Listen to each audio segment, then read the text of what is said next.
Nous allons donc à sa rencontre. Et ce soir, son histoire, l'histoire de Youssouf Cheikh.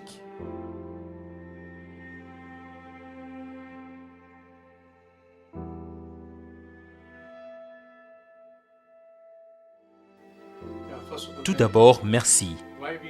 Pourquoi je suis ici en Inde et non au Congo? Parce que j'ai peur pour ma vie. Je me sens plus en sécurité ici en Inde. Mais la raison pour laquelle nous sommes ici, c'est que je veux apporter la vérité aux gens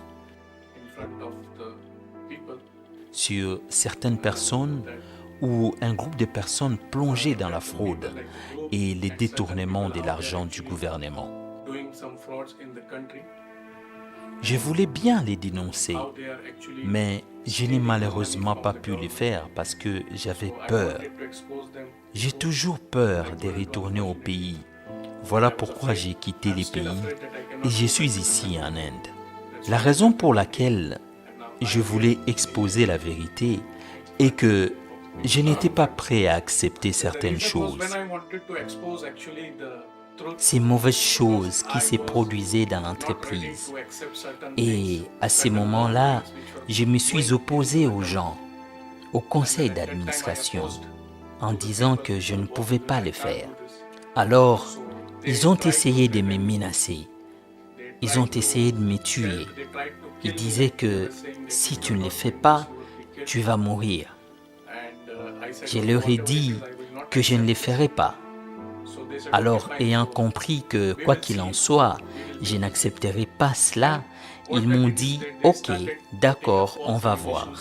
Et ce qu'ils ont fait, c'est qu'ils ont commencé à porter de fausses accusations contre moi. Comme quoi que je volais de l'argent à l'interne, que je faisais beaucoup de choses de la mafia, beaucoup de fausses accusations contre moi. J'ai été mis en prison, je voulais simplement dire la vérité et j'en ai payé les prix. La première chose, ma motivation, c'est que je veux apporter la vérité aux gens, surtout aux entrepreneurs congolais et au gouvernement. Comment ces gens manipulent, comment ils volent l'argent du pays, comment ils font leur fraude dans le pays. Ces gens sont dans un sale business, dans le vol. Vous savez, parce qu'ils volent l'argent du gouvernement, les gouvernements devraient les attraper, les arrêter, et les peuples devraient obtenir justice. C'est pour cela que je suis ici. Je veux apporter la vérité aux gens. Comment tous les grands groupes dirigent la mafia et comment ils se servent de leur pouvoir pour faire ce qu'ils font. C'est la raison pour laquelle je suis ici. Je vous ai raconté depuis le début que j'ai rejoint notre entreprise Prodimpex en 2008. J'ai commencé à travailler en tant qu'auditeur interne, puis petit à petit, j'ai été promu directeur financier de l'entreprise. J'ai ensuite été promu chef des opérations. Bien sûr, j'étais beaucoup plus sur la paperasse. J'occupais de nombreux postes, mais la plupart des décisions étaient prises par les patrons eux-mêmes.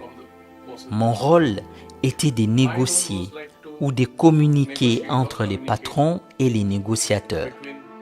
En disant négociateurs, je sous-entends ces personnes qui organisent nos dossiers auprès de l'État et consorts. Ce qui s'est passé en 2016, c'est qu'il y avait un monsieur qui s'appelait Jules Aningete. Il a été présenté à l'entreprise par notre DG à l'époque. Il a été présenté comme médiateur et on nous a dit que c'était lui qui allait désormais gérer tous nos dossiers concernant la DGI, la DGDA ou la DGRK. Si vous avez un problème quelconque, si vous voulez régler un dossier, il vous suffit de les contacter.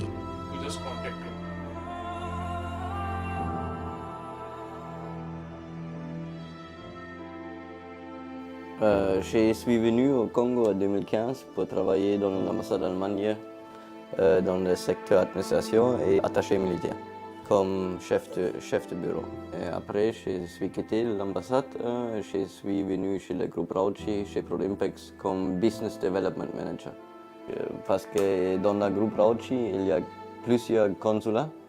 Il y a un consulat pour l'Indonésie, c'est Mushtaq Rauchi. Il y a le consulat honoraire pour le Pakistan, c'est Aslam Rauchi. Ma position officielle, c'était Business Development Manager. Qui sont les acteurs principaux de ce réseau mafieux?